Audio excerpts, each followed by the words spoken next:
Hello friends, good morning. तो कैसे हैं दोस्त आप लोग? उम्मीद है अच्छे होंगे। चलिए आज का क्लास स्टार्ट करते हैं। दोस्तों मैं हूं अमित कुमार और आप देख रहे हैं विद्या कॉम्पिटिटिव क्लासेस। स्वागत है आपका हमारे यूट्यूब चैनल पे। तो दोस्तों आज का जो क्लास है वो फिजिक्स का है। और फिजिक्स में सबसे पहले नंबर पर बात कि जो फिजिक्स का क्लास है, ठीक है, फिजिक्स का, इसमें हम लोग पढ़ने वाले हैं Newton's law, Newton's law of motion. Law of motion कहने का मतलब न्यूटन के गति का नियम, न्यूटन के गति का नियम हम लोग पढ़ने वाले हैं फिजिक्स में। और इसमें पढ़ेंगे किस तरीके से? तो इसमें पढ़ने वाले हैं हम लोग, इसमें पढ़ने वाले हैं सबसे पहला तो थ्योरी पढ़ना है हमको, ठीक है। इस टॉपिक से जितने भी थ्योरी टाइप के जो बेसिक जो होंगे, मतलब बेसिक जानकारी जिसको कहते हैं, वो हमको पहले इकट्ठा करना है। और फिर उसके बाद आपको ऑब्जेक्टिव क्वेश्चंस की ओर लेके चलेंगे। और ये सारे के सारे ऑब्जेक्टिव क्वेश्चंस जो होंगे प्रीवियस ईयर होंगे। क्या होंगे? प्रीवियस ईयर होंगे। और मैं जिस बुक से पढ़ता हूँ, मैं जिस बुक से पढ़ता हूँ उसी बुक से मैं आपको शेयर करने वाला हूँ। तो चलिए बने रहिए हमारे साथ और देखते हैं सबसे पहले थ्योरी को, फिर जाकर के ऑब्जेक्टिव, और वहीं पे आपको क्वेश्चंस के साथ में भी आपके theory plus objective, theory plus objective आपको क्लियर कराए जाएंगे। चलिए फ्रेंड्स अब स्टार्ट करते हैं अपना क्लास। देखिए, तो जैसा कि आप लोग देख पा रहे हैं, सबसे पहले नंबर कहा गया न्यूटन के गति के नियम, ठीक है। तो न्यूटन के गति के नियम को सबसे पहले जो है सर आइजैक न्यूटन ने 1687 ईस्वी में अपनी पुस्तक प्रिंसिपिया में प्रतिपादित किया था। गति के नियम को सबसे पहले किसने दिया था? तो सर आइजैक न्यूटन ने कब दिया था? 1687 ईस्वी में। और कहाँ दिया था? तो अपनी पुस्तक प्रिंसिपिया में दिया था, ठीक है। तो इसलिए इस वैज्ञानिक के सम्मान में ही गति के नियम को पूरा क्या कहा जाने लगा? न्यूटन की गति का नियम का, न्यूटन के गति नियम कहलाने लगे। मतलब गति के संबंध में न्यूटन नियम जो है न्यूटन ने दिए थे, और इसका पूरा नाम जो है न्यूटन के गति के नियम कहा गया। और इसीलिए हम लोग पढ़ते हैं न्यूटन्स लॉ ऑफ मोशन, ठीक है। अब न्यूटन की गति विषय के टोटल नियम तो आपको पता ही होगा, 3 नियम है टोटल। तो चलिए देखते हैं बारी बारी से क्या है पहला नियम हमारा। देखिए पहला नियम जो है न्यूटन के प्रथम नियम अर्थात फर्स्ट लॉ, कि कोई भी वस्तु विराम की अवस्था में तो विराम की अवस्था में ही रहेगी, और यदि वह एक समान गति से किसी सीधी रेखा में चल रही है तो वह वैसे ही चलती रहेगी जब तक कि उस पर कोई बाहरी बल लगाकर उसकी अवस्था में परिवर्तन ना किया जाए, ठीक है। अर्थात सभी वस्तुएं अपनी प्रारंभिक अवस्था को बनाए रखना चाहती है। ठीक है दोस्तों, इसका मतलब क्या है? इसका मतलब ये है, इसका मतलब ये है कि जैसे समझ लो कि एक बॉल है, क्या है? एक बॉल है और वो इस रोड पे लुढ़क रही है, ठीक है, वो लुढ़क रही है। तो वह तब तक लुढ़कती रहेगी, और वो लुढ़क भी किस रही है? तो एक समान चाल से, एक समान चाल से। तो वह तब तक लुढ़कती रहेगी जब तक कि कोई उस पर बाहरी बल लगाकर उसे परिवर्तन नहीं किया जाए, ठीक है। तो आप लोग बोलोगे सर बॉल तो खुद ऑटोमेटिक रुक जाती है। जी नहीं, वहां पे ग्रेविटेशनल फोर्स लगाया जाता है पृथ्वी के थ्रू, ठीक है, तब वो जाकर के धीरे धीरे रुक जाती है। तो वही एक बाहरी बल हुआ। अगर वहां पे बल नहीं हो तो वह अपनी अवस्था में ही बनी रहेगी, अर्थात वो रुकेगी नहीं, अर्थात वो चलती भी रहेगी। अब जैसे हम कहें कि एक सड़क पर, इस तरह से ये सड़क है और यहाँ पे कोई समझ लो कि वाहन पड़ा हुआ है, ठीक है, ये यहाँ पे वाहन जैसा वाहन खड़ा हुआ, मतलब एक कार खड़ा है समझ लो ये। तो ये तब तक खड़ी रहेगी जब तक इस पर कोई बाहरी बल लगा करके इसकी अवस्था को परिवर्तन करने की ना कोशिश करे, या फिर ठेल के आगे या पीछे धक्का मार के करने की कोशिश ना करे, तब तक ये यहीं पड़ी रहेगी। तो ऐसे चीज को जो क्या कहा गया कि न्यूटन की गति का पहला नियम कहता है, न्यूटन की गति का पहला नियम कहता है कि हर वस्तु अपनी प्रारंभिक अवस्था को बनाए रखना चाहती है। कहने का मतलब वो जिस अवस्था में रहती है वो उसी अवस्था में रहना चाहती है, ठीक है। अब उसके बाद है कि वस्तुओं की प्रारंभिक अवस्था, में स्वतः परिवर्तन नहीं होने की प्रवृत्ति को जड़त्व कहा जाता है। जैसे कि वस्तु की प्रारंभिक अवस्था, जैसे कि बॉल का अगर कार यहीं रुकी पड़ी हुई है, ठीक है, कार यहीं पे अगर रुकी पड़ी हुई है, ठीक है, तो ये यहीं पर है, ठीक है, मतलब स्वतः अपने आप इससे परिवर्तन नहीं हो सकता। और ऐसे गुण को ही हम लोग जड़त्व कहते हैं, अर्थात इनर्शिया कहते हैं। और इसीलिए न्यूटन के प्रथम नियम को जड़त्व का नियम भी कहा गया है। इसलिए न्यूटन के प्रथम नियम को क्या कहा गया है? जड़त्व के नियम भी कहे गए हैं। अब उसके बाद यहाँ से अब देखो क्या पता चलता है। अब यहाँ से क्या पता चलता है कि बल वह कारक है जिसके द्वारा किसी वस्तु की विराम अवस्था गति की अवस्था में परिवर्तन किया जा सकता है। विराम अथवा गति की अवस्थाएं परिवर्तन किया जाता है। अर्थात प्रथम नियम हमें बल की परिभाषा देता है, ठीक है, अर्थात बल की परिभाषा जो है यही है कि बल वह कारक है जिसके द्वारा किसी भी वस्तु की विराम अवस्था अथवा गति की अवस्था में परिवर्तन करता है, ठीक है, कौन करता है परिवर्तन? तो बल करता है। तो इसलिए बल की परिभाषा हमें कहाँ से मिलती है? तो पहले नियम से मिलती है। फर्स्ट लॉ ऑफ मोशन से हमको बल का डेफिनेशन प्राप्त होता है। पहले नियम से बल का डेफिनेशन प्राप्त होता है। अब इतना जितना पढ़े अभी हम, इससे मोटा मोटी तौर पे सब क्वेश्चंस बनाते हैं। क्या बनेगा? सबसे पहला नंबर, गति का नियम किसने दिया? तो न्यूटन ने दिया, ठीक है। कब दिया? तो 1687 ईस्वी में दिया। कौन से पुस्तक में दिया? तो प्रिंसिपिया में दिया, ठीक है। कितने नियम दिए? तो 3 नियम दिए। पहला नियम किसको परिभाषित करता है? बल को परिभाषा देता है। और पहले नियम को दूसरा मतलब किस नाम से जाना जाता है?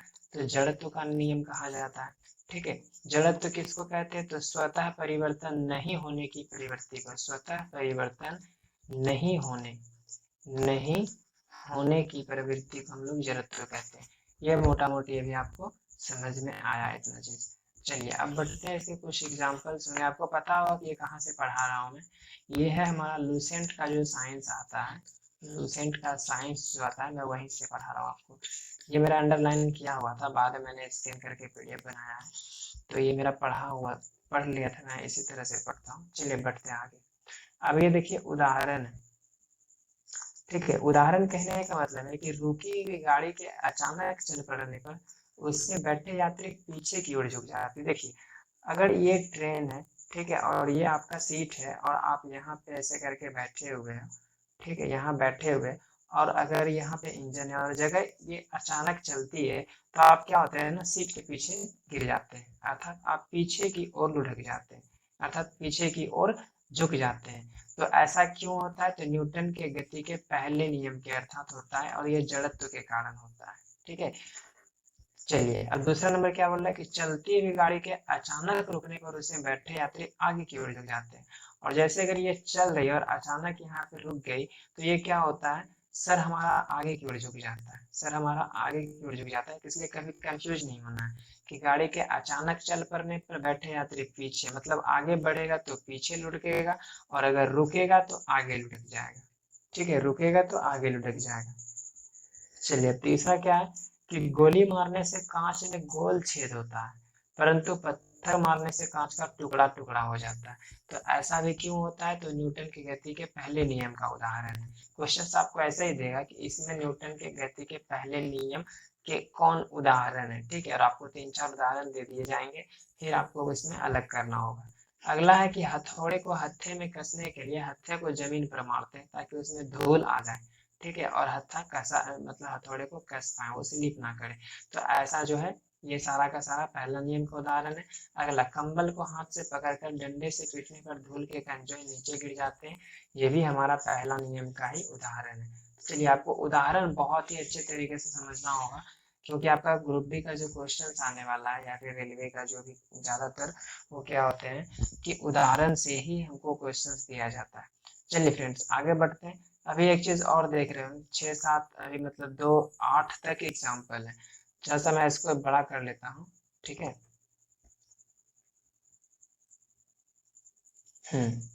देखिए अब ये आपको दिख रहा होगा यहाँ पे,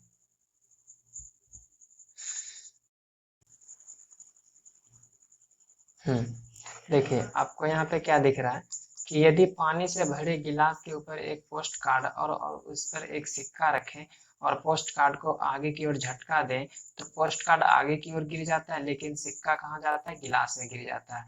जैसे मतलब समझ लो कि ये हमारा गिलास रखा हुआ है, ठीक है, और इस पर एक पोस्ट कार्ड रख दिए, मतलब एक कागज रख दिए, थोड़ा सा हार्ड टाइप का, हार्ड कॉपी, और इसके ऊपर हम एक सिक्का रख दिए, और इसको अगर झटका से या तो इधर खींच लो या फिर इधर मार दो तो ये आगे निकल जाएगा, लेकिन सिक्का कहाँ हो जाएगा, नीचे गिर जाएगा। तो ऐसा ये सारा किस नियम पर आधारित है, तो पहले नियम पर, गति के पहले नियम पर। गति के पहले नियम को क्या कहा जाता है, तो जड़त्व कहा जाता है। क्या कहा जाता है, जड़त्व का नियम कहा जाता है। ये सारा चीज जो होता है जड़त्व के कारण था, पहले नियम के नहीं, जड़त्व के कारण ऐसा होता है, ठीक है। फिर अगला जो हमारा उदाहरण है 7वां नंबर की, पेड़ की टहनियों को हिलाने से उससे फल टूटकर नीचे गिर जाते हैं। फिर अगला 8वां नंबर, एक लॉन रोलर को गति में लाने के लिए गतिशील लॉन रोलर को विराम में लाने में अधिक बल की जरूरत पड़ती है, जबकि एक गतिशील लॉन रोलर को गति में बनाए रखने की अपेक्षा कम बल लगता है। अर्थात अगर जैसे रोड रोलर जो होता है या फिर रोलर जो भी होते हैं, वो अगर चल रही है और उसका गति अगर बढ़ाना है तो कम बल लगता है, लेकिन चलती हुई रोलर को अगर रोकने की बारी आ जाए तो हमको अधिक बल लगाना होता है। तो उस समय भी हमको क्या फॉलो करता है, तो वो जड़त्व का उदाहरण है, यानी पहले नियम का उदाहरण है। चलिए अब आगे बढ़ते हैं द्वितीय नियम के पास। चलिए द्वितीय नियम हमारा क्या कहता है, देखिए हम जूम कर दिए चीजों को। देखिए क्या बोला है द्वितीय नियम, कि वस्तु के संवेग में परिवर्तन की दर उस पर आरोपित बल के अनुक्रमानुपातिक। अब ये जो संवेग आया है अर्थात P is equal to mv, तो समझ लो कि दो संवेग होगा, अर्थात P1 m1 v1 और फिर P2 अर्थात m2 v2, और इस दोनों के अंतर को यानी P1 माइनस P2 और परिवर्तन की दर यानी T, ये जो होगा सीधा सीधी किसके होंगे, बल के अनुक्रमानुपाती होंगे, अर्थात समानुपाती होंगे। और यही चीज को क्या कह रहा है, न्यूटन के द्वितीय नियम को कह रहा है। इसका मतलब आपको क्या सीधा सीधा समझना है, संवेग में परिवर्तन की दर जो होती है बल के अनुक्रमानुपाती या फिर समानुपाती होती है, ठीक है। अब इसका मतलब क्या, उदाहरण के जैसे इसको समझते हैं कि क्या कहना चाह रहा है। देखिए इसका मतलब ये है कि इस नियम को एक अन्य रूप में व्यक्त किया जा सकता है कि किसी वस्तु पर आरोपित बल उस वस्तु के द्रव्यमान तथा बल की दिशा में उत्पन्न त्वरण के गुणनफल के बराबर होता है। किसी आरोपित बल उस वस्तु के द्रव्यमान तथा बल की दिशा में उत्पन्न त्वरण ma, ठीक है, ma मतलब अगर बल लगाते हैं तो उस वस्तु का द्रव्यमान तथा बल की दिशा में उत्पन्न त्वरण के गुणनफल के बराबर होता है ये बल, अर्थात F is equal to ma। और इसीलिए, ठीक है, और इसीलिए सेकंड नियम से जो होता है बल का सूत्र निकलता है, बल का फॉर्मूला निकलता है, ठीक है। क्वेश्चन पूछा जाता है कि बल की परिभाषा कहाँ से निकलती है, पहले नियम से, सूत्र कहाँ से निकलता है, सेकंड नियम से, ठीक है। अब थर्ड नियम क्या हो तो आगे पढ़ेंगे, ठीक है, फिलहाल अभी इसको रहने देते हैं।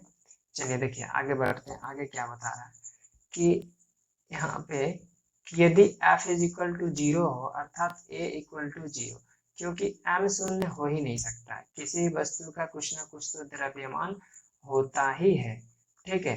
अब जैसे f शून्य होने का मतलब क्या है, m आपका जरूर कुछ ना कुछ होगा, ठीक है। लेकिन मान लेते हैं कि 5 kg कोई वस्तु है, लेकिन उस पर त्वरण जो है 0 लगा है, कहने का मतलब है कि वो एक समान चाल से चल रही है, तो वहाँ पे त्वरण जो 0 हो जाएगा, या फिर वस्तु रुकी हुई है तो वहाँ पे क्या होगा, 0 हो जाएगा। तो वहाँ पे बल लग रहा है, नहीं लग रहा है, शून्य बल लग रहा है। तो इसलिए F 0 हो सकता है, लेकिन द्रव्यमान वहाँ पे 0 नहीं हो सकता। F 0 कब होगा, जब त्वरण 0 होगा, यानी F is equal to ma में, F is equal to ma में अगर a 0 हो जाए, a बराबर 0 हो जाए तो बल हमेशा क्या होगा, 0 होगा, ठीक है। चलिए अब आगे बढ़ते हैं, यानी गति के दूसरे नियम से जो बल का व्यंजक प्राप्त होता है, गति के दूसरे नियम से बल का व्यंजक प्राप्त होता है। आगे आते हैं बल के मात्रक में, ठीक है। बल का मात्रक क्या, यूनिट ऑफ फोर्स, कि एसआई पद्धति में बल का मात्रक न्यूटन है, एसआई पद्धति में बल का मात्रक क्या है, न्यूटन है, पहला याद रखना। और फिर अगर एम ए जैसे F is equal to ma है, ठीक है, और m का होता है kg और एक्सीलरेशन यानी त्वरण का होता है मीटर पर सेकंड स्क्वायर। तो एक नया मात्रा क्या बन गया, केजी मीटर पर सेकंड स्क्वायर, अर्थात केजी मीटर पर सेकंड स्क्वायर। ये भी आपका एक मात्रक है, अर्थात 1 न्यूटन बराबर जो होगा 1 केजी मीटर पर सेकंड स्क्वायर के बराबर भी हो सकता है। जैसे यहाँ पे बोला ना कि ए बराबर 1 मीटर पर सेकंड स्क्वायर हो तो एफ इक्वल टू 1 न्यूटन। ठीक है, अतः 1 न्यूटन वह बल मात्रक है जो 1 किलोग्राम द्रव्यमान की किसी वस्तु में 1 मीटर प्रति सेकंड का त्वरण उत्पन्न कर दे। चलिए अगला, बल का एक और मात्रक किग्रा भार है। क्या है, किग्रा भार है, अर्थात ये किग्रा भार यानी केजी मीटर पर सेकंड स्क्वायर। ठीक है, अब उसके बाद इस बल को गुरुत्वीय मात्रक कहते हैं। खैर इसको हम लोग को देखना नहीं है। आगे, 1 किग्रा भार उस बल के बराबर होता है जो 1 किग्रा की वस्तु पर गुरुत्व के कारण लगता है। तो न्यूटन के द्वितीय नियम के अनुसार, अर्थात गुरुत्वीय बल is equal to F equal to m a. द्वितीय नियम के अनुसार गुरुत्वीय बल को एफ कहा गया और यहाँ पे एम इंटू गुरुत्वीय त्वरण को ए कहा गया। ठीक है, चलिए अभी मोटा मोटी सिर्फ जानना है, थोड़ा सा बेसिक, बाकी तो आपका क्लियर होगा ऑब्जेक्टिव क्वेश्चंस में। आगे बढ़ते हैं कि किसी वस्तु पर लगने वाले गुरुत्वीय बल को वस्तु का भार कहते हैं। ठीक है, किसी वस्तु पर लगने वाले गुरुत्वीय बल को वस्तु का भार कहते हैं। जैसे जैसे हम लोग कहते हैं mg। ठीक है, गुरुत्वीय बल अर्थात m kg का कोई वस्तु है और उस पर जो है g यानी त्वरण जो है, g का मतलब है कि 9.8। अब गुरुत्वीय और त्वरण में, गुरुत्वीय त्वरण, ठीक है, और सिर्फ त्वरण में अंतर आपको स्पष्ट करते हैं। पहले ये समझ लीजिए, त्वरण ये होता है कि जब कोई दो वस्तु, ठीक है, या फिर ऐसे समझिए जब गुलाम का नियम था यहाँ पे, ठीक है, जब दो वस्तुओं के बीच जब आकर्षण लगता है तो उसको लोग गुरुत्वाकर्षण बोलते हैं। ठीक है, गुरुत्वाकर्षण बल लगते हैं। जैसे ये m1 है और ये m2 है और इसके बीच की दूरी r है और इस दोनों के बीच जो अट्रैक्टिव फोर्स लगती है उसको आकर्षण बल, जो कि गुरुत्वाकर्षण बल बोलते हैं। लेकिन जब इन्हीं दोनों वस्तुओं में एक वस्तु हो और एक अर्थ हो, कहने का मतलब एक अगर पृथ्वी हो, तब इस गुरुत्वाकर्षण बल को हम लोग कहते हैं गुरुत्वीय बल। ठीक है, गुरुत्वीय बल। और यहीं से गुरुत्वीय बल में जब गुरुत्वाकर्षण में जब एच का जहाँ यूज होता है वहाँ पर लोग जी का यूज करते हैं। जी का नॉर्मली में 9.8 न्यूटन इसका मतलब होता है, या फिर 9.8 मीटर पर सेकंड होता है। 9.8 मीटर पर सेकंड इसका वैल्यू होता है। चलिए अब आपको कुछ और दिखाते हैं कि देखिए, मतलब ये W इक्वल mg जो है ये क्या है, किसी वस्तु का भार होता है। क्या होता है, भार होता है। और g का मान जो होता है 9.8 मीटर पर सेकंड स्क्वायर होता है। ठीक है, आपको ये भी समझना है कि त्वरण कौन सा राशि है, तो सदिश राशि है। कौन सा राशि है, सदिश राशि है। अब एक चीज और देखिए कि 1 किग्रा भार बराबर कितना होगा, 1 किग्रा भार। तो 1 किग्रा और भार का मतलब क्या, 9.8 मीटर पर सेकंड स्क्वायर। तो 9.8 किग्रा मीटर पर सेकंड स्क्वायर, और किग्रा मीटर पर सेकंड स्क्वायर क्या होता है, न्यूटन होता है, इसलिए 9.8 न्यूटन। तो आपको ये भी रख लेना है कि 1 किग्रा भार, 1 किग्रा भार बराबर जो होगा वो 1 न्यूटन के बराबर होगा, 9.8 न्यूटन के बराबर होगा। चलिए यहाँ तक तो हमारा लगभग क्लियर हो गया। आगे बढ़ते हैं। देखिए इस समीकरण में W एक बल है जिसका मात्रक न्यूटन होता है। अब आगे, गुरुत्वीय त्वरण को न्यूटन प्रति किग्रा मात्रक से ही व्यक्त किया जा सकता है। और संवेग, अब इसको छोड़ देना है, कुछ ज्यादातर ध्यान नहीं देना है इसको, आपको समझ में आएगा क्वेश्चन कहाँ से निकलते हैं। ठीक है, अब संवेग, संवेग का मतलब क्या है, किसी गतिमान वस्तु के द्रव्यमान तथा वेग के गुणनफल, अर्थात m इंटू v के गुणनफल को ही हम लोग क्या कहते हैं, संवेग कहते हैं। और उसको p से दर्शाया जाता है मोमेंटम। ठीक है, अर्थात p is equal to mv। ठीक है, p is equal to mv, ये रहा आपका।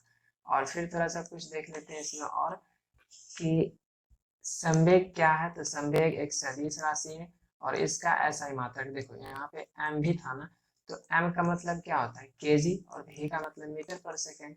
तो केजी मीटर पर सेकंड यानी किग्रा मीटर पर, ये यहाँ पे इसका मात्रक है, केजी मीटर पर सेकंड, किसका, संवेग का।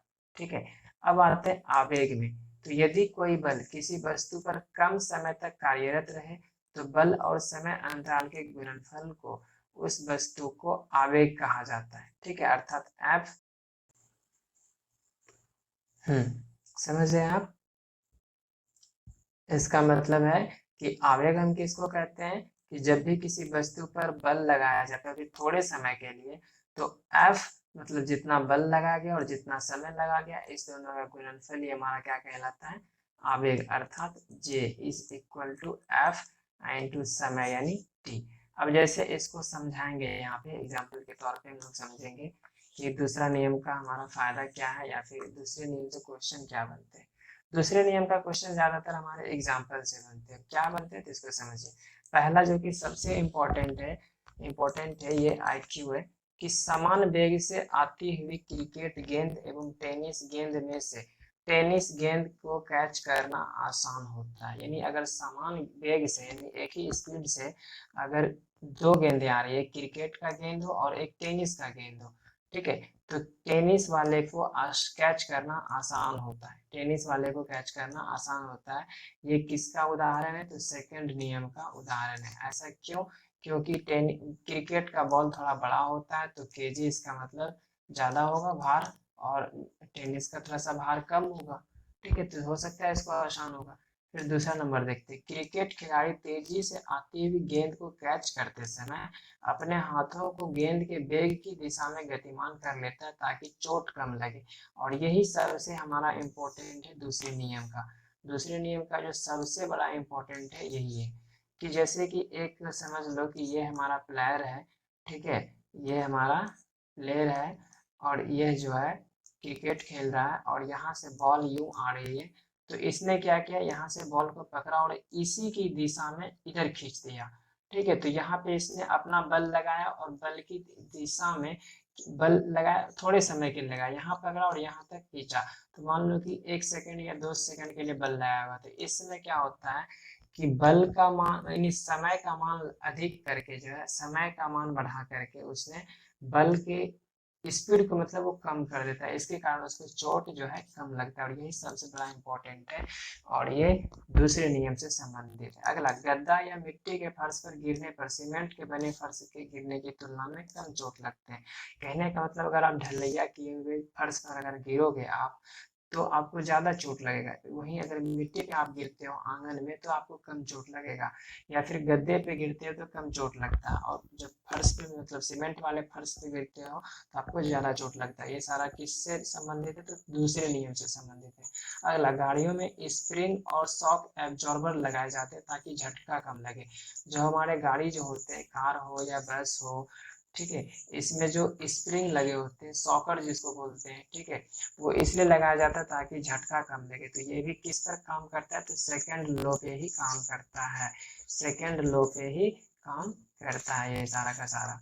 अगला बढ़ते हैं 4 के बाद 5वां नंबर, कि 5वां नंबर क्या है कि कराटे खिलाड़ी द्वारा हाथ के प्रहार से ईंट की पट्टी को तोड़ना।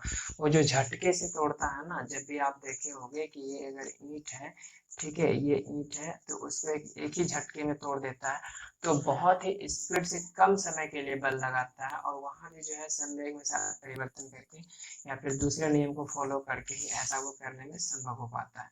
अगला नंबर आपका है 6 नंबर की, ऊंची कूद एवं लंबी कूद के लिए मैदान की मिट्टी खोद कर हल्की कर दी जाती है ताकि कूदने पर खिलाड़ी को चोट ना लगे। अर्थात अगर सूखी जमीन पे अगर हम कूदेंगे और जहाँ मिट्टी कोड़ा हुआ होगा या फिर उसमें खोदा हुआ होगा या फिर उसकी मिट्टी को ऊपर नीचे जैसे कुदाल से खोदते हैं ना, जैसे हल जुताई होता है, अगर वैसा किया होगा तो उस पर गिरने की अपेक्षा इस पर कम चोट लगेगा, ठीक है। फिर उसके बाद अधिक गहराई तक कील ठोकने के लिए भारी हथौड़े का इस्तेमाल किया जाता है ताकि उसको ऊपर तक उठाए और वो फिर गिरे, तो इस पर कम समय के लिए ज्यादा बल का प्रयोग करेगा, ठीक है, और ये ज्यादा यूजफुल होगा। तो ऐसा सब सारे जो आपको उदाहरण से ही आएंगे क्वेश्चंस, देखते रहिएगा कि आपको ऑब्जेक्टिव क्वेश्चंस कहाँ से मिलेंगे। चलिए अब इसका कुछ और एग्जांपल है, नहीं एग्जांपल निकाले तुम लेकर आगे बढ़ गए। हाँ, अब तीसरा नंबर हमको समझना है। देखिए अब तीसरा लॉ आ गया, तो मेन रूप से अगर सेकंड लॉ की अगर बात किया जाए तो सेकंड लॉ किससे संबंधित था, संवेग से संबंधित था। किससे संबंधित था, संवेग से संबंधित था। अर्थात संवेग में परिवर्तन की दर जो होता है बल के अनुक्रमानुपाती होता है, ठीक है, और क्रिकेट वाला इसके लिए सबसे बढ़िया एग्जाम्पल है, वो आ ही जाता है। अब बढ़ते हैं तीसरे नंबर क्वेश्चंस मतलब ये करने के लिए तीसरा नंबर हमारा नियम क्या है, देखिए तीसरा नंबर नियम ये है कि इस नियम के अनुसार प्रत्येक क्रिया के बराबर परंतु विपरीत दिशा में प्रतिक्रिया होती है। हमारा जो भी एक्टिविटी होता है उस क्रिया के बराबर जो है और विपरीत दिशा में ही प्रतिक्रिया होती है। अर्थात दो वस्तुओं की पारस्परिक क्रिया में एक वस्तु जितना बल दूसरी वस्तु पर लगाती है तो दूसरी वस्तु भी विपरीत दिशा में उतना ही बल पहली वस्तु पर लगाती है। कहने का मतलब समझ लो कि अगर ये दीवार है, जैसे एग्जांपल यहाँ पे आ जाएगा आपके सामने, और आपने इसको ठेला यानी धक्का मारा, ठीक है, या फिर उधर से कोई आपको धक्का मारा और आपका सर इसमें टकरा गया, तो आपका सर भी तो बल लगाया इस दीवार पे, ठीक है, लेकिन दीवार को थोड़ी ना चोट लगने वाला है, तो दीवार भी आपके ऊपर उतना ही बल लगाए जिसके कारण आपको चोट लगती है और आपका सर फूट जाता है, ठीक है। तो यही है आपका क्रिया और प्रतिक्रिया बल। और उसके बाद अगर और कुछ समझाएं कि मतलब जितना पहली वस्तु दूसरी वस्तु पर बल लगाती है तो उतना ही दूसरी वस्तु पहली वस्तु पर ही बल लगाती है, लेकिन वो विपरीत दिशा, ये इधर बल लगाया तो ये इधर बल लगाया, यानी विपरीत दिशा में लगाता है, ठीक है, लेकिन मान जो होता है परिमाण उतना ही होता है। उसके बाद आगे बढ़ते हैं कि इसलिए इस नियम को क्रिया प्रतिक्रिया का नियम भी कहा गया है। क्रिया प्रतिक्रिया का नियम भी कहा गया था, एक्शन रिएक्शन लो किस नियम को कहा गया है, तो तीसरे नियम को, थर्ड लॉ ऑफ मोशन को कहा गया। अब एग्जांपल जो है इसके, तो एग्जांपल को आप समझ लीजिए, आपका डाउट क्लियर हो जाएगा कि बंदूक से गोली छोड़ते समय पीछे की ओर झटका लगता है, तो किसका उदाहरण, तीसरा। नाव के किनारे पर से जमीन पर आप जब कूदोगे या फिर आगे मतलब छलांग लगाओगे, तो जैसे ये समझ लो कि ये हमारा नाव है, ठीक है, मुझे फिगर तो बनाने आती नहीं है, ये नाव है और यहाँ पे आप खड़ा होकर के, ठीक है, और एक पैर आगे बढ़ा करके आप अगर जमीन पे कूदोगे यहाँ पर, तो ये नाव क्या होगी, यहाँ से यहाँ चली आएगी, अर्थात पीछे खसक जाएगी। तो ये ऐसा जो होता है वो नाव के यानी तीसरे नियम का ही फॉलो होता है। आप इस पैर से यहाँ बल लगा रहे हैं, जितना बल लगाया बस नाव भी आपको उतना बल लगाती है और आप आगे निकल जाते हैं और ये पीछे चली जाती है, तो ऐसा ही होता है, ठीक है। इसी को हम लोग क्या बोलते हैं, क्रिया प्रतिक्रिया बल बोलते हैं, ठीक है। और अगला क्या एग्जाम्पल है, तीसरा नंबर तो हो गया कि नाव खेने के लिए बांस से जमीन को दबाना, अर्थात बांस से क्या किया जाता है, जमीन को दबाया जाता है। ये समझ लो कि ये नाव है हमारा, ठीक है, ये नाव है और इस बांस से जमीन को दबाया जाता है, जितना बल लगाया बस जमीन भी उसको उतना ही बल लगाती है और इसको आगे बढ़ने में मदद करती है। तो इसी को कहते हैं क्रिया प्रतिक्रिया बल, ठीक है। आप लोग बुक से ही देखा कीजिए, पढ़ा कीजिए, खुद समझ में आ जाएगा। और इसका एक और एग्जाम्पल है रॉकेट का आगे बढ़ना, रॉकेट का, ठीक है, ये वाली इंपॉर्टेंट है क्योंकि ये वाली भी जो है थर्ड नियम से संबंधित है, रॉकेट का आगे बढ़ना। धुआं जितना स्पीड से नीचे आती है बस उतना ही बल धुआं उसको ऊपर बढ़ने में मदद करती है, ठीक है। चलिए अब क्या है, संवेग संरक्षण का नियम, लॉ ऑफ कंजर्वेशन ऑफ संवेग। अब संवेग यहाँ से भी आपका एक न्यूमेरिकल आता है, ठीक है, जो कि टक्कर के पहले और टक्कर के बाद का संवेग का जो आप क्वेश्चन सुना होगा, जरा से इसको ध्यान से समझिएगा। क्या कह रहा है कि न्यूटन के द्वितीय नियम के साथ न्यूटन के तृतीय नियम के संयोजन का एक बहुत ही महत्वपूर्ण परिणाम है, अर्थात संवेग संरक्षण का नियम है, ठीक है। अब इसमें क्या होता है कि एक या एक से अधिक वस्तुओं का निकाय, कोई बाहरी बल नहीं लग रहा तो उस पर नियत लगाकर, कोई इसको छोड़िए, यहाँ समझते हैं कि अर्थात एक वस्तु में जितना संवेग परिवर्तन होता है दूसरी में उतना ही संवेग परिवर्तन विपरीत दिशा में हो जाता है, ठीक है। अर्थात जितना संवेग परिवर्तन पहली वाली वस्तु में होता है उतना ही जो है दूसरी वाली वस्तु में भी विपरीत दिशा में होता है, ठीक है। अतः जब कोई वस्तु पृथ्वी की ओर गिरती है तो उसका वेग बढ़ता जाता है जिससे उसका संवेग भी बढ़ता जाता है, ठीक है। वस्तु पृथ्वी को ऊपर की ओर खींचती है जिससे पृथ्वी का भी ऊपर की ओर संवेग उसी दर से बढ़ता जाता है। इस प्रकार पृथ्वी प्लस वस्तु का संवेग संरक्षित रहता है। चूंकि पृथ्वी का द्रव्यमान वस्तु की अपेक्षा बहुत अधिक होता है अतः पृथ्वी में उत्पन्न वेग उपेक्षणीय होते हैं और रॉकेट के ऊपर जाने का सिद्धांत भी संवेग संरक्षण पर आधारित है। और रॉकेट में गैसें अत्यधिक वेग से पीछे की ओर निकलती है और जो रॉकेट के ऊपर उठने के लिए आवश्यक संवेग प्रदान करती है। ये सारा जो संवेग संरक्षण का भी जो है वो किस पर आधारित है, मतलब रॉकेट का उड़ना संवेग संरक्षण का पालन करता है। संवेग संरक्षण पालन करने का मतलब ये वाली ये है कि ये अगर रॉकेट है, ठीक है, रॉकेट उड़ रही है तो ये जितना धुआं मतलब जितनी वेग से इसको नीचे फेंकती है उतनी ही वेग से इसको ऊपर उड़ने में फेंक मदद करती है, ठीक है। चलिए अब आगे बढ़ते हैं, उदाहरण क्या है। समझिएगा यहाँ पे कि जब बराबर संवेग वाली दो गेंदें आपस में टक्कर मारती है, समझ लो कि ये भी गेंदे हैं और ये भी गेंदे हैं, और दोनों आपस में टक्कर मार रही है, ये भी 5 मीटर प्रति सेकंड से आ रही है और ये भी 5 मीटर प्रति सेकंड से, दोनों आपस में यहाँ पे टकरा गई। अब टकराने के बाद क्या होता है तो वो देखिए, यहाँ पर क्या होगा, अचानक रुक जाएगी। जब दोनों एक ही स्पीड से आएगी तो दोनों क्या हो जाएगा, रुक जाएगा। ठीक है, और अगला, तो इस निकाय में गेंद का कुल संवेग जो है, यानी टक्कर के पूर्व शून्य था और टक्कर के बाद भी शून्य रह गया। ठीक है, क्योंकि पहले तो परिवर्तन हुआ नहीं संवेग में, क्योंकि एक ही स्पीड से आ रही थी, और जब टक्कर हो गया तो भी संवेग में चेंज नहीं हुआ, रुक गया। तो यहाँ पे संवेग मतलब कॉलिजन के पहले भी क्या था, टक्कर के पहले भी संवेग शून्य था और बाद भी शून्य रह गया। ठीक है, अर्थात निकाय का कुल संवेग नियत है या फिर संरक्षित है। तो यही हमारा संवेग संरक्षण। अब जो आपको यहाँ पे आती है कुछ और चीजें, कि जब बंदूक से गोली छोड़ी जाती है। ठीक है, अब इसको जैसा साइज कम करते हैं,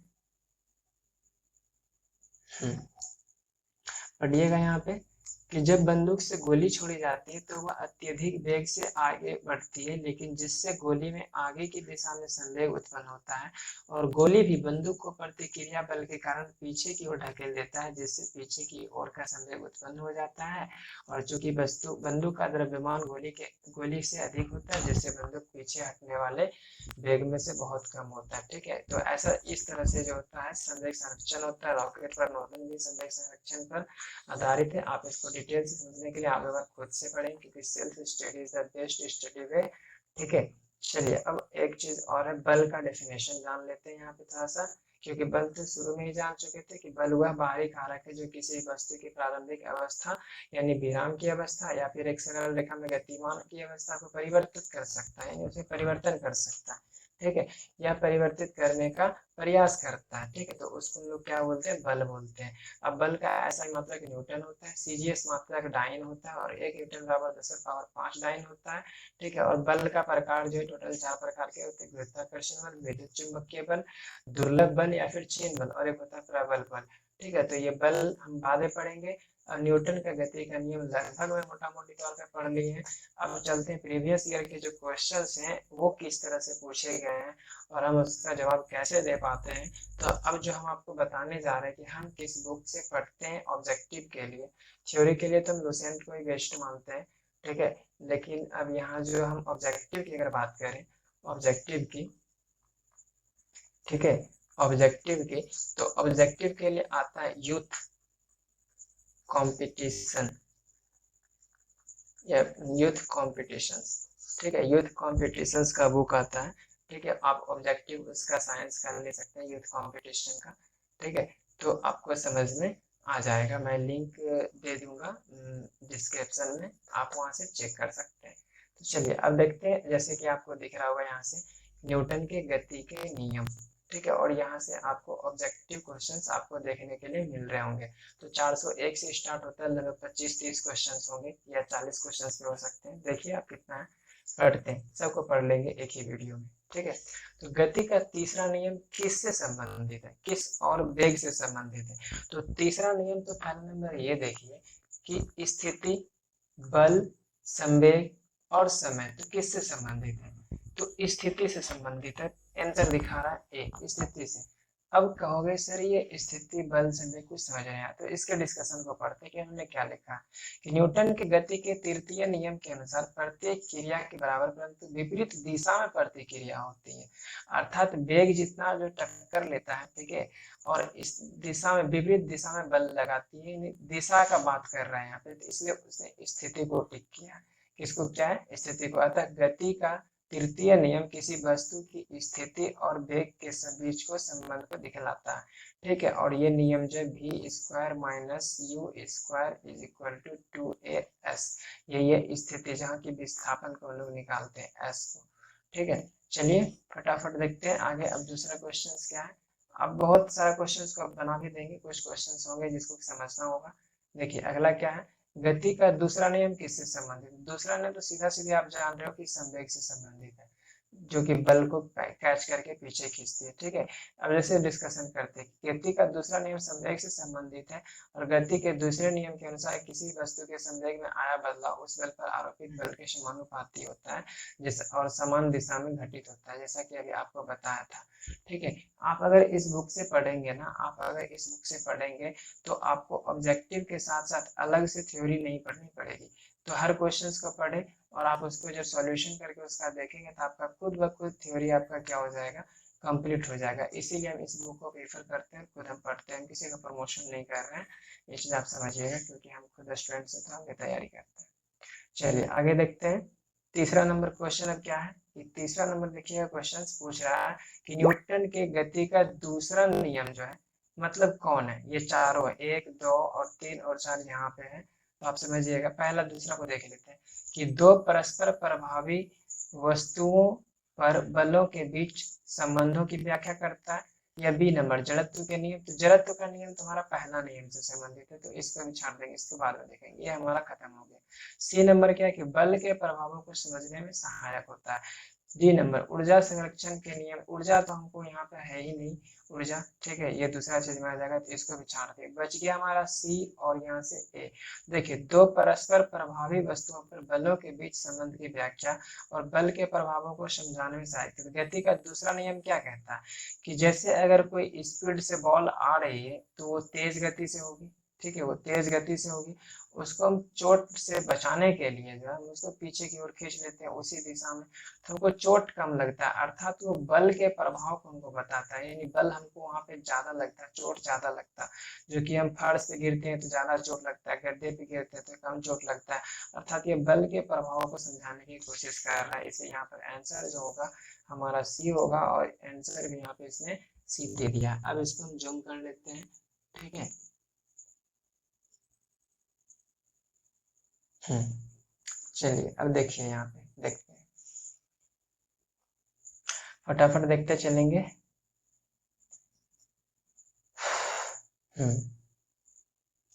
चौथा क्वेश्चन देखिए क्या है।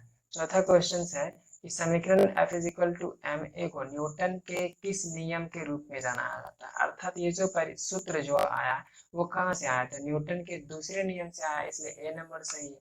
चलिए पांचवा नंबर, निम्नलिखित में से न्यूटन का कौन सा गति नियम, ठीक है, दीवार पर फेंका हुआ गेंद क्यों टकराकर वापस लौटता है के संबंध की। जैसे कि अभी आपको बताया था क्रिया प्रतिक्रिया बल, क्रिया प्रतिक्रिया बल, अर्थात बॉल जो है दीवार में टकराया, ये यहाँ है, बॉल यहाँ से यहाँ है, इस पर टकराया और फिर ये यहाँ से जाकर के फिर इसी दिशा में रिटर्न हो गया, अर्थात बॉल जितना बल इस दीवार पे लगाया उतना ही बल दीवार जो है उसको विपरीत दिशा में लौटा दिया। तो ये हमारा क्या क्रिया प्रतिक्रिया बल है, तो इसलिए हमारा तीसरा नियम ये वाला, ये यानी तीसरा नियम संबंधित है, अर्थात सी नंबर हमारा आंसर सही है।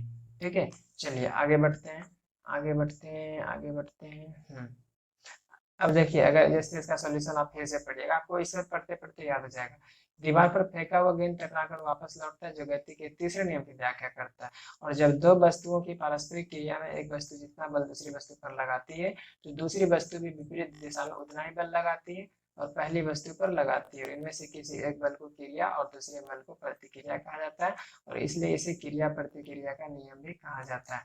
चलिए, अब फिर अगर इससे अगर क्वेश्चन आया तीसरा नियम से, तो आप बेहिचक इसका जवाब दोगे।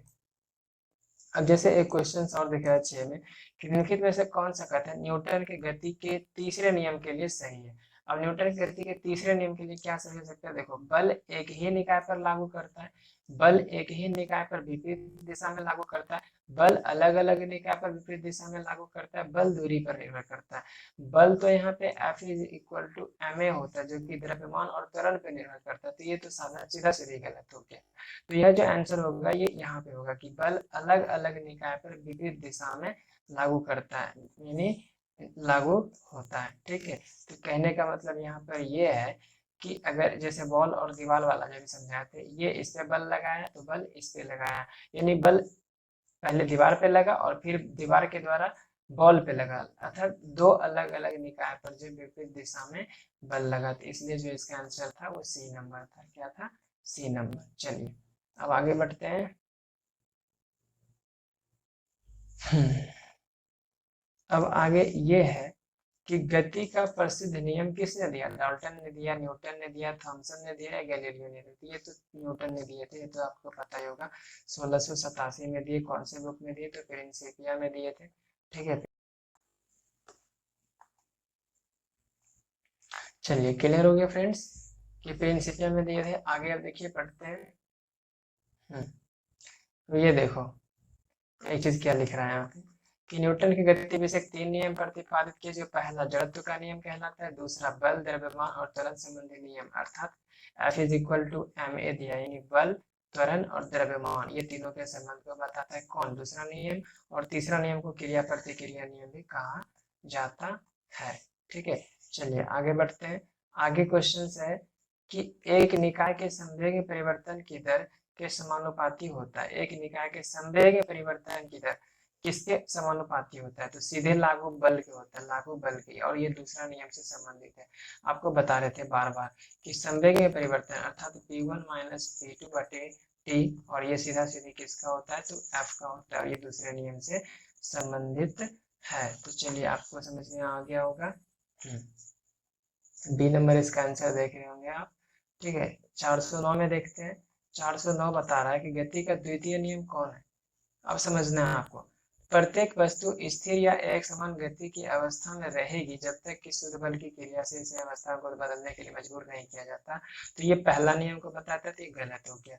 और जब शुद्ध बल लागू होता है तो प्रत्येक वस्तु पर एक समान गति में गतिमान, जब बल को लगा देंगे तो एक समान गति में तो गतिमान नहीं होगा। ठीक है, यानी उसमें त्वरण उत्पन्न होगा तो वो बढ़ता जाएगा, या फिर त्वरण बढ़ेगा या घटेगा, तो ये भी नहीं होगा। तीसरा नंबर, वस्तु की गति में परिवर्तन की दर लागू शुद्ध बल के साथ बदल जाएगी, बदल नहीं जाएगी बल्कि समानुपाती होती है, तो ये भी गलत। बच गया डी नंबर। तो किसी वस्तु की गति के परिवर्तन की दर शुद्ध बल की दिशा में वस्तु पर लागू शुद्ध बल के अनुपातिक होती है, अर्थात ये गति में परिवर्तन अर्थात P1 माइनस P2 अर्थात संवेग दर जो है ये सीधे बल के अनुक्रमानुपाती होती है, और इसलिए यहाँ पर डी हमारा आंसर सही है। ओके फ्रेंड्स, चलिए यहाँ तक तो हो गया, आगे बढ़ते हैं।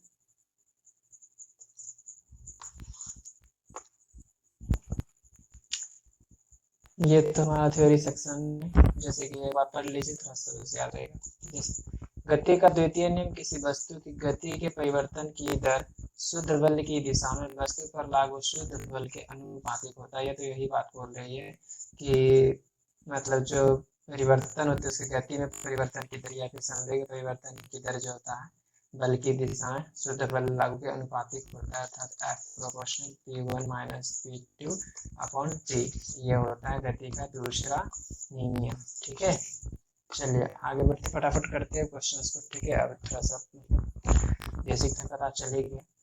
देखिए निम्नलिखित में से कौन सा कथन गलत है? चलिए पहला क्वेश्चन, जब एक बस अचानक रुकती है तो बस से बैठे एक यात्री को पीछे की ओर झटका लगता है। देखो अभी आपको मैंने समझाया था थ्योरी सेक्शन में कि यहाँ पे समझ लो कि एक व्यक्ति बैठा हुआ है। ठीक है, गाड़ी रुक मतलब अगर गाड़ी चल रही आगे आगे गाड़ी अगर आगे बढ़ी तो बॉडी पीछे की ओर भागता है। ठीक है, और अगर रुक जाती है तो बॉडी आगे की ओर भागता है। लेकिन ये क्या यहाँ पे क्या कह रहा है कि अचानक रुकती है तो वैसे बैठे व्यक्ति पीछे की ओर, लेकिन रुक गई गाड़ी तो उसको आगे की ओर झुकना चाहिए था, तो इसलिए यही गलत है और हमारा आंसर यही हो जाएगा। कौन सा कथन गलत है? तो ये आंसर जो है ये वाली चीजें गलत है, तो इसलिए यही हमारा आंसर क्या होगा? सही होगा। बाकी तीनों के तीनों क्या होंगे? सही होंगे। जैसा पढ़ लो, एक व्यक्ति चलती बस से कूदता है तो गिर जाएगा, ऑटोमेटिक गिरेगा ये। जब एक घूर्णन करता पंखा बंद हो जाता है तो कुछ समय तक घूमता रहता है, ये भी सही है। और जब एक बस अचानक रुकती है तो बस में बैठे एक यात्री आगे की ओर झटका लगता है, जैसे स्टॉप हुआ ये आगे की ओर लटक गया, लेकिन जब अगर आगे खुलता तो ये पीछे की ओर लटक जाता। तो ये हमारा नियम था। चलिए आगे बढ़ते हैं कि 1 kg इंटू मीटर पर सेकंड स्क्वायर किसको कहा जाता है? देखो 1 kg यानी 1 ma इंटू 1 मीटर पर सेकंड को क्या लिखेंगे? a अर्थात 1 ma, और ma को हम लोग क्या बोलते थे? F यानी 1 न्यूटन। तो 1 न्यूटन हमारा कहाँ पे है? ये वाली हो गया 1 न्यूटन, अर्थात 1 नंबर आंसर। ठीक है, 1 नंबर आंसर यानी 1 kg मीटर पर सेकंड स्क्वायर जो बराबर क्या होगा? 1 न्यूटन होगा। चलिए अगला क्वेश्चन है, न्यूटन के गति के नियम का प्रकाशन किस वर्ष में किया गया था? 1687 में किया गया था। डी नंबर आपको बताया था थ्योरी सेक्शन में, गति के नियमों का प्रकाशन 1687 में पुस्तक प्रिंसिपियम में किया गया था। किसने किया था? तो न्यूटन ने किया था। टोटल कितने नियम दिए थे? 3 नियम दिए थे। चलिए आपको बताना चाहिए। अगला क्वेश्चन देखते हैं 13 नंबर। 13 नंबर में क्या कह रहा है कि तेज गति से आने वाली क्रिकेट गेंद को पकड़ते समय एक क्षेत्र रक्षक अपनी बाहों को पीछे की ओर क्यों करता है? क्योंकि वह घबरा जाता है? जी नहीं। क्योंकि इससे गेंद को लक्ष्य बनाने में मदद मिलती है? ये भी नहीं। क्योंकि वह लंबे समय तक कम बल का अनुभव करता है। ठीक है, और यही हमारा सही आंसर है। ठीक है, लंबे समय तक यानी कम बल का अनुभव, समय को बढ़ाया, ठीक है, और उसने कम बल का उपयोग किया, कुछ ही समय के लिए बल लगा और उसको चोट कम लगता है। तो हमारा यहाँ पे सी नंबर आंसर सही था। आगे बढ़ते हैं 414। 414 क्या बोल रहा है कि एक राइफल से गोली चलाई गई, यदि राइफल बिना किसी रोक के पीछे की ओर आ जाती है तो राइफल की गतिज ऊर्जा क्या होगी? तो ये राइफल की गतिज ऊर्जा क्या होगी? देखो, गोली की गतिज ऊर्जा से अधिक, गोली की गतिज ऊर्जा से कम, गोली की गतिज ऊर्जा के बराबर या शून्य। तो एक बात बताओ, गोली तो बहुत स्पीड से जाएगी, ठीक है, देखो हाफ एम वी स्क्वायर, तो जो जितना ज्यादा स्पीड होगा, ठीक है, उसकी गतिज ऊर्जा ज्यादा होगी ना, तो गोली की गतिज ऊर्जा ज्यादा होगी, ठीक है, और राइफल की जो पीछे आएगा वो राइफल की गतिज ऊर्जा कम होगी, अर्थात गोली की गतिज ऊर्जा से कम होगा, अर्थात बी नंबर आपका आंसर यहाँ पर सही है। कौन सा आंसर सही है? बी नंबर आंसर आपका सही है। चलिए आगे देखते हैं, आगे क्या है कि 415, द्रव्यमान और त्वरण अर्थात एम और ए के गुणनफल को क्या कहा जाता है? तो एफ कहा जाता है, बल कहा जाता है। डी नंबर हो गया। ठीक है, कुछ नहीं यार, थ्योरी क्लियर हो जाने के बाद तो ऑब्जेक्टिव कुछ भी नहीं रहता।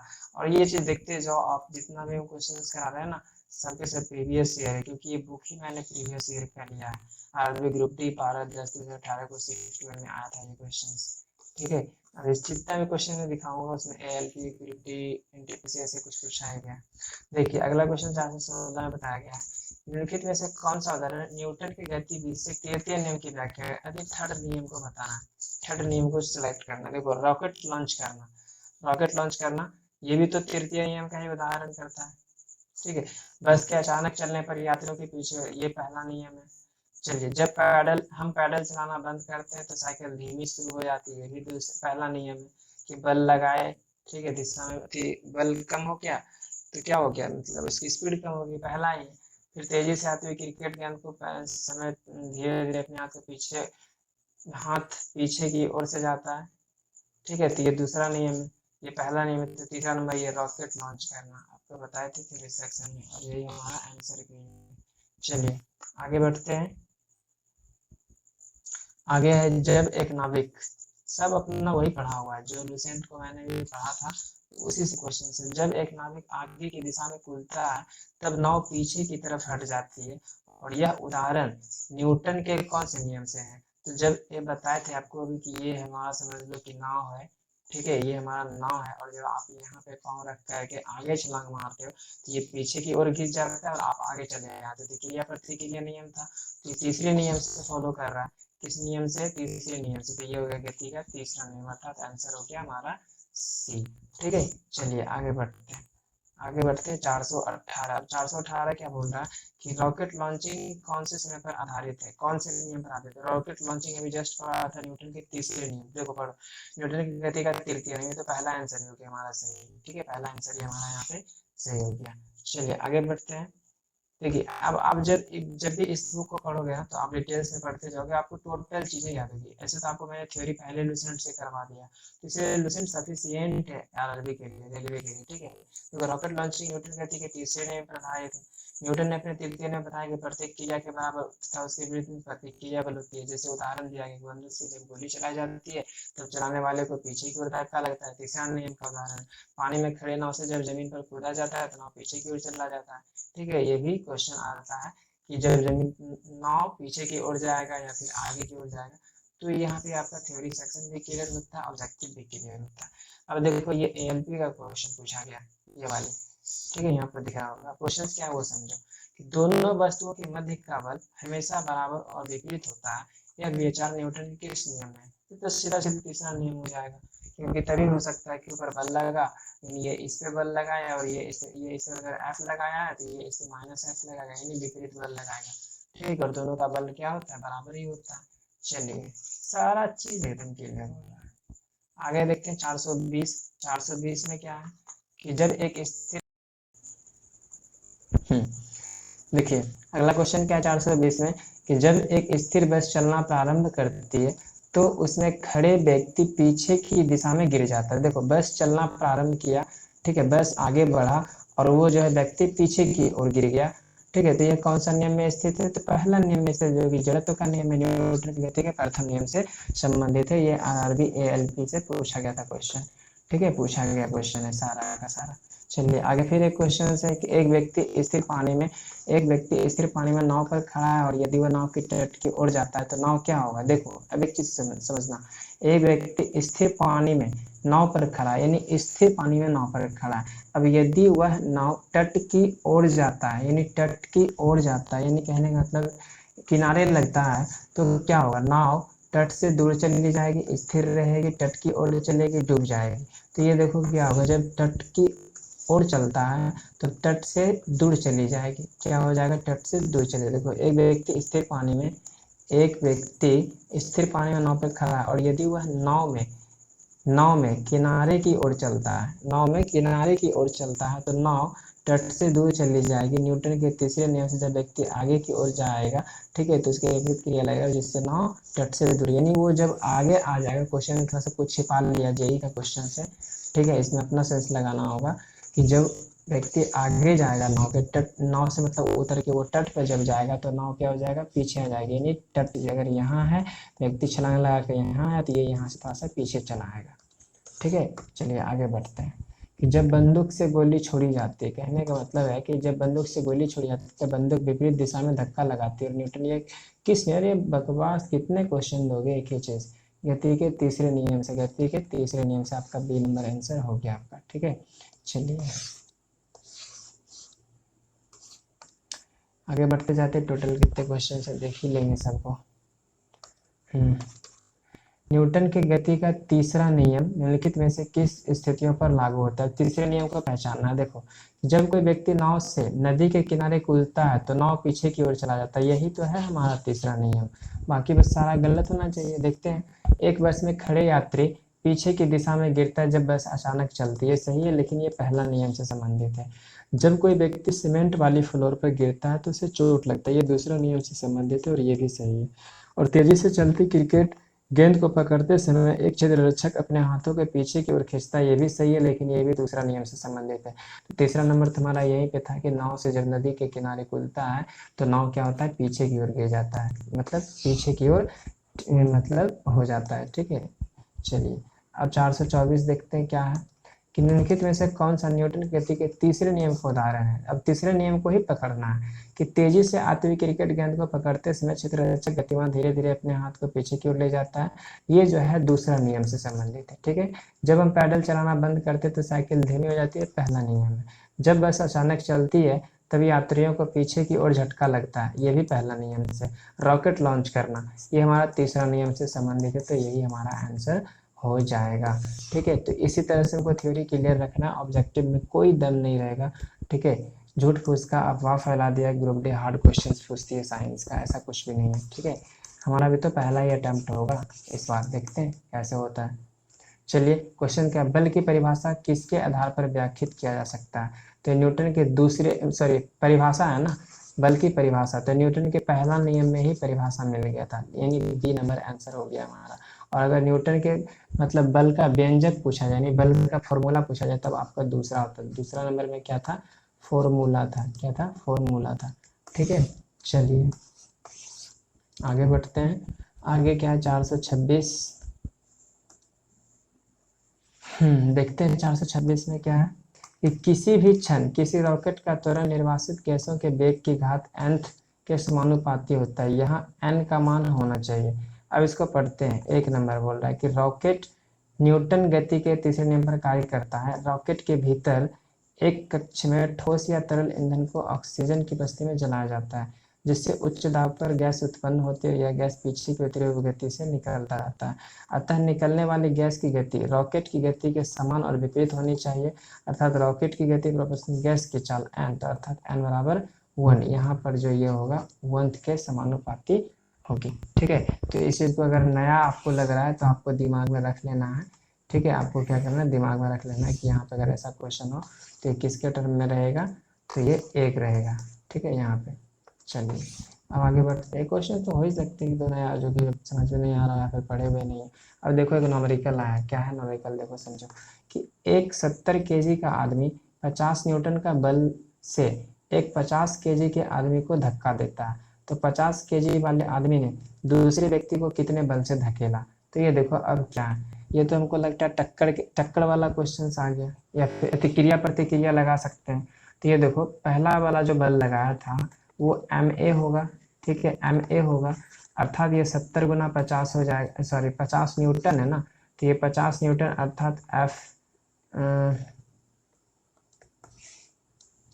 अगर हम इसको कहें, अरे ये तो सीधा सीधी है, देखो 70 kg का आदमी 50 न्यूटन के बल से एक 50 kg के आदमी को धक्का देता है। ठीक है, 50 न्यूटन का बल लगाया और धक्का दिया, तो 50 kg वाला आदमी भी दूसरे व्यक्ति पर कितना बल से धक्का देगा, उतना ही बल से धक्का देगा जितना कि वो लगाया था। अगर हम 50 न्यूटन से किसी को धक्का दे रहे हैं तो वो भी हमको उतना ही बल से रिटर्निंग प्रोवाइड करेगा, यानी 50 न्यूटन ही इसका आंसर होगा।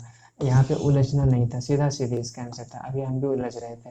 तो इसका आंसर हो गया ए। न्यूटन के तृतीय नियम के अनुसार प्रत्येक क्रिया के बराबर विपरीत दिशा में प्रतिक्रिया होती है, इसलिए 70 kg का आदमी 50 न्यूटन के बल से एक 50 kg के आदमी को धक्का देता है, तो 50 kg वाले आदमी दूसरे व्यक्ति को भी 50 न्यूटन के बल से धकेलेगा। ठीक है, यही था हमारा 427 नंबर। ठीक है, आगे बढ़ो। 428 क्या कहता है, 428 कह रहा है कि न्यूटन के नियम कणों के लिए अच्छे सिद्ध नहीं होते। न्यूटन के नियम कणों के लिए अच्छे सिद्ध नहीं होते। विश्रांति पर, धीमे चलने पर, उच्च वेग के साथ चलने पर, प्रकाश के वेग के साथ तुलनीय वेग में गति करने पर। ये क्वेश्चन हमको नया लग रहा है, मैंने पढ़ा भी नहीं, तो इसका आंसर देख लो क्या डी नंबर है। चलो, न्यूटन के नियम प्रकाश के वेग के साथ तुलनीय वेग में गति करने पर अच्छे सिद्ध नहीं होते, इसकी कमियां हो गई न्यूटन की गति के नियम की। ठीक है, तो इसलिए इसको लिखा गया है।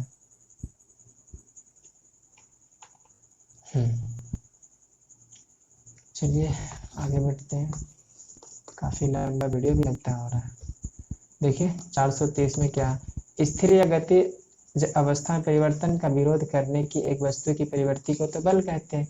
अगर कोई वस्तु स्थिर है, इसकी अवस्था को परिवर्तन करना चाहेंगे तो बल लगाएंगे, और अगर ये चल रही है, गतिमान है, इसको रोकना चाहेंगे तो भी बल लगाएंगे। तो इसको हम परिवर्ती को क्या कहते हैं, बल कहते हैं, अर्थात बी नंबर। अरे एक मिनट भैया, ये क्या हो गया, स्थिर या गतिज अवस्था में परिवर्तन का प्रतिरोध करने के मतलब उसे परिवर्तन नहीं होता है, परिवर्तन नहीं होने, परिवर्तन का प्रतिरोध करने के मतलब प्रतिरोध यानी परिवर्तन नहीं हो पाता है, तो उस गुण को हम लोग क्या बोलते हैं, तो उस गुण को तो जड़त्व बोलते हैं। कि एक वस्तु अगर यही है तो ऑटो यानी अपने मन से ये यहाँ से यहाँ नहीं आ सकती, तो इस गुण को परिवर्तन का विरोध, खुद ब खुद इसे परिवर्तन नहीं हो सकता, तो ऐसे गुण को क्या कहेंगे, जड़त्व कहेंगे। इसलिए आंसर डी है। देखो फंस गए थे इसमें। ठीक है, तो ध्यान देना, क्वेश्चन को पूरा पढ़ना है, समझना है। आगे बढ़ते हैं। 431 कि एक ऊंची छलांग लगाने वाला ऊंची छलांग लगाने से पहले कुछ समय तक दौड़ता है ताकि डैश का जड़त्व उसे लंबी छलांग लेने में मदद करे। ठीक है, अर्थात ताकि दिशा का जड़त्व उसे यानी गति का जड़त्व उसे लंबी छलांग लेने में मदद करे, यानी इसका आंसर गति हो जाएगा। एलपी को क्वेश्चन है। देखो, जड़त्व किसी वस्तु का वह गुण है जिसके कारण उपरोक्त वस्तु अपनी अवस्था के परिवर्तन का विरोध करती है। ठीक है, अर्थात यदि वस्तु गति की अवस्था में है तो गति की अवस्था में ही रहेगी, और यदि वस्तु स्थिर अवस्था में तो स्थिर में ही रहेगी, और जब तक उस पर कोई बाह्य बल आरोपित ना किया जाए। तो एक ऊंची छलांग लगाने वाला ऊंची छलांग लगाने से पहले कुछ समय तक दौड़ता है ताकि गति का जड़त्व उसे लंबी छलांग लगाने में मदद करे, और किसी वस्तु का द्रव्यमान जितना अधिक होगा उसका जड़त्व भी उतना अधिक होगा। तो इस चीज को समझना है। ठीक है, आगे बढ़ते हैं। मेज पर रखी हुई पुस्तकों का ढेर किसके कारण नहीं हटता है, तो जड़त्व के कारण नहीं हटता है। अभी तो जस्ट पढ़े कि जितना ज़्यादा वेट होगा उसका जितना उतना ही ज़्यादा जड़त्व होगा। आगे, अविचलित वस्तुओं के आराम या समान वेग से चलने की प्रवृत्ति, अभी तो जस्ट पढ़े जड़त्व को, ठीक है, यानी अपनी अवस्था को बनाए रहती है, उसको हम लोग जड़त्व कहते हैं। आगे बढ़ो आगे बढ़ो आगे बढ़ो। 434 सारा एलपी का क्वेश्चन अब दिखने लगा। 434 क्या है कि किसी स्थिर वस्तु के स्थिर रहने या गतिशील रहने की प्रक्रिया क्या कहलाती है, अर्थात किसी स्थिर वस्तु के स्थिर रहने और गतिशील वस्तु के उसी गति से गतिशील रहने की प्रक्रिया तो जड़त्व कहलाती है। अभी तो बार बार पढ़ रहे हैं कि क्वेश्चन देखो रिपीट हो रहा है, ठीक है, यानी एग्जाम जब भी लेती है रेलवे तो उस क्वेश्चन को रिपीट जरूर करती है। तो इस चीज़ों से भी हमको सीखना है कि रेलवे की कमियां क्या और हमको उसको यूज करने लिए कैसे करना है। अगला देखते हैं, समापन रेखा को पार करने के बाद भी एक धावक भागना जारी क्यों रखता है। जैसे आप देखते होंगे कि अगर ये हमारा लाइन है और ये हमारा समझ लो कि एक चक्री है, और हम दौड़ते हुए जब यहाँ तक फिनिशिंग अगर पार कर देते हैं तो हम अचानक यही नहीं रुकते बल्कि धीरे धीरे मतलब दौड़ते रह जाते हैं, आगे जाके रुकते हैं। ऐसा क्यों होता है, तो ऐसा जड़त्व के कारण होता है, ऐसा जड़त्व के कारण होता है। देखो, क्योंकि वो अपनी अवस्था में बनी हुई रहती है, बाद में अपना बल को मतलब धीरे करता, बल लगाता है पैर के थ्रू धरती पे, तब जाके वो रुक पाता है। क्योंकि उसके जूते और जमीन के मध्य घर्षण उस रेखा से आगे बढ़ने का कारण बनता है। जी नहीं, गति की जड़ता उसे आगे बढ़ा देती है, मतलब गति में जो गुण आ जाता है जड़त्व का, यानी उसी अवस्था में रहना पसंद करती है वो जिस स्पीड से है, तो इसी कारण से वो आगे बढ़ जाता है, यानी जड़त्व का यहाँ पे फॉलो होता है। आगे देखते हैं कि जड़त्व का नियम किसने द्वारा प्रभावित किया गया था। तो ये तो देखो, जड़त्व का नियम किसके द्वारा प्रतिपादित किया गया था, तो ये न्यूटन के द्वारा ही परिभाषित किया गया था, ठीक है, जो कि पहले नियम को ही जड़त्व का नियम कहा गया, पहले नियम को ही जड़त्व का नियम कहा गया। चलिए आगे देखते हैं 437 में क्या बोल रहा है कि जब कार एक घुमावदार सड़क पर मुड़ती है तो उसमें बैठे यात्री स्वयं पर केंद्र की विपरीत दिशा में एक बल महसूस करते हैं, और यह बल किसके कारण होता है, तो ये अभिकेंद्रीय बल होता है। ये जो होता है बी नंबर जड़त्व, अर्थात जड़त्व के कारण यह बल जो होता है अनुभव से, लेकिन वह बल किसके कारण होता है, तो वह बल जो है जड़त्व के कारण होता है। जैसे इसको पढ़ लेते हैं इसका थ्योरी, ठीक है, इसका थ्योरी क्या है। देखो, जड़त्व, विराम अवस्था में स्थित वस्तु विराम अवस्था में रहती है जब तक उस पर कोई बाहरी बल न लगाया जाए। वस्तु को गति में लाने के लिए वस्तु पर बल लगाना आवश्यक होता है, और इसीलिए जब कार एक घुमावदार सड़क पर मुड़ती है तो उसमें बैठे यात्री स्वयं पर केंद्र के विपरीत दिशा में एक बल महसूस करते हैं, और यह बल जड़त्व के कारण होता है, यह बल जड़त्व के कारण होता है। लेकिन जो बल होता है उस बल को हम लोग अभिकेंद्रीय बल कहते हैं, लेकिन किसके कारण होता है, तो वो हमारा आंसर था, हमारा जड़त्व था, ठीक है। इस चीज को समझना अच्छा फंसाती है ग्रुप डी कभी कभी। चलिए आगे बढ़ते हैं। 38 नंबर क्या है कि जब एक गिलास पर रखे गए कार्ड को उंगली से धक्का दिया जाता है तो उस पर रखा सिक्का गिलास में गिर जाता है। देखो सारा का सारा लूसेंट का सीधा सीधा उठा कर डाल देता है रेलवे, अभी जस्ट नहीं पढ़ रहे थे ना, सारा का सारा उठा कर डाल देता है साइंस।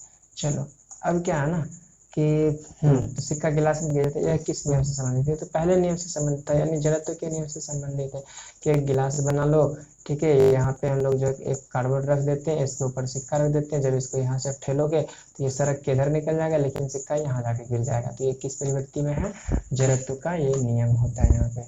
आगे देखो 439 हमको लास्ट होने वाला होगा। देखो, निम्नलिखित में से किसके मध्य जड़त्व का मान अधिकतम होता है। जड़त्व का मान किसके पास अधिकतम होगा, जिसका द्रव्यमान ज्यादा होगा। क्या होगा, जिसका भार ज्यादा होगा, यानी द्रव्यमान ज्यादा होगा। यानी एक ही आकार के रबर बॉल और पत्थर के बीच, स्कूटर और बस के बीच, 10 रुपए के सिक्के और 5 रुपए के सिक्के, रेलगाड़ी और हवाई जहाज के, तो जिसका द्रव्यमान ज्यादा होगा उसी का क्या होगा, जड़त्व अधिक होगा। अभी जैसे पढ़े थे ना नीचे, जरा सा एक बार इसका थ्योरी सेक्शन पढ़ लेते, थोड़ा सा ये क्या कह रहा है देख लेते हैं। डी नंबर खत्म हो गया। देखो, किसी भी वस्तु का एक प्राकृतिक गुण होता है जो उसकी विराम या गति की अवस्था में परिवर्तन करने का विरोध कहलाता है और यह जड़त्व कहलाता है। ठीक है, तो एक भारी वस्तु का जड़त्व अधिक होता है, एक भारी वस्तु का जड़त्व अधिक होता है, अर्थात वस्तु का जड़त्व उसके भार के समानुपाती होता है, अर्थात भार बढ़ने के साथ जड़त्व बढ़ता है और भार घटने के साथ वस्तु का जड़त्व कम होता है। उदाहरण के लिए रेलगाड़ी, हवाई जहाज, बस आदि भारी वाहन है जिसके जड़त्व का मान सबसे अधिक होगा। जिसका जितना भार अधिक होगा वो उतने ही ज़्यादा क्या होंगे, उसका जड़त्व जो है अधिक होगा। चलिए अब आप लोग देख पा रहे होंगे कि अब नीचे बल आ गया, तो बल को पढ़ेंगे बाद में। ठीक है दोस्तों, बल को पढ़ेंगे बाद में, आज का खत्म हुआ। चलिए thank you so much, thank you so much, क्योंकि शायद ये लंबा वीडियो था हमारे ख्याल से, जिसमें कि थ्योरी प्लस ऑब्जेक्टिव को आपने कंटिन्यू आपने यहाँ तक देखा। ठीक है, अगर स्किप करके देखे तो जाहिर सी बात है कि आपको थोड़ा कम समझ में आया होगा, लेकिन मैं तो कहूँगा वीडियो स्किप करके नहीं देखा कीजिए। मैं खुद चाहता हूँ कि टाइम पास ना हो, क्योंकि हम लोग पढ़ने वाले हैं। यूट्यूब पे हमको मतलब चैनल बना करके ऐसे कुछ दूसरा मकसद नहीं है, बस हम सिर्फ पढ़ाई को अपना जरिया, क्योंकि अकेले पढ़ने में मन नहीं लगता, तो मैं सोचा चलो पढ़ाते ही, और पढ़ाने से कुछ चीज़ें ज़्यादा देर तक याद रहती, तो मैंने इसलिए टीचिंग का ऑप्शन चुना। ठीक है, और आप लोगों के साथ में स्टडी को करता हूँ, तो इसलिए मैं खुद नहीं चाहता हूँ कि मतलब टाइम बर्बाद हो, तो इसलिए आप लोग भी स्किप ना कीजिए अगर आप उनको फॉलो कर रहे हैं, पढ़ रहे हैं, समझ रहे हैं तो। चलिए, best of luck, happy journey, continue रहिए पढ़ाई में, अपना 100% देते रहिए, ज़रूर रिजल्ट होगा, रिजल्ट ही नहीं बल्कि मेरिट जरूर बनेगा। ठीक है, ये हमारा दुआ है सभी के लिए, खुद हमारे लिए भी है, क्योंकि मैं भी मेहनत करूँगा और कर रहा हूँ, तो निखार तो लाना है रिजल्ट में। चलिए, थैंक यू सो मच। अब जो हमारा काम है बोलते हैं कि अगर समझ में आ रहा है, सहायता करना है, तो हमारे चैनल को सबसे पहले नंबर तो आप सब्सक्राइब कर लीजिए। ठीक है, जल्दी से 1000 पुराना हमको सब्सक्राइबर, फिर उसके बाद आप अगर वीडियो देखेंगे तो खुद जमाना हो जाएगा, मोनेटाइज हो जाएगा फिर चैनल। ठीक है, और लाइक शेयर करते जाइए, फैलाइए, दोस्तों का एक लिंक बनाइए, जोड़िए, सब लोग यहाँ पे साथ होकर के पढ़ेंगे, एक दूसरे का मनोबल बढ़ाएंगे। चलिए, thank you so much, okay, bye bye, take care.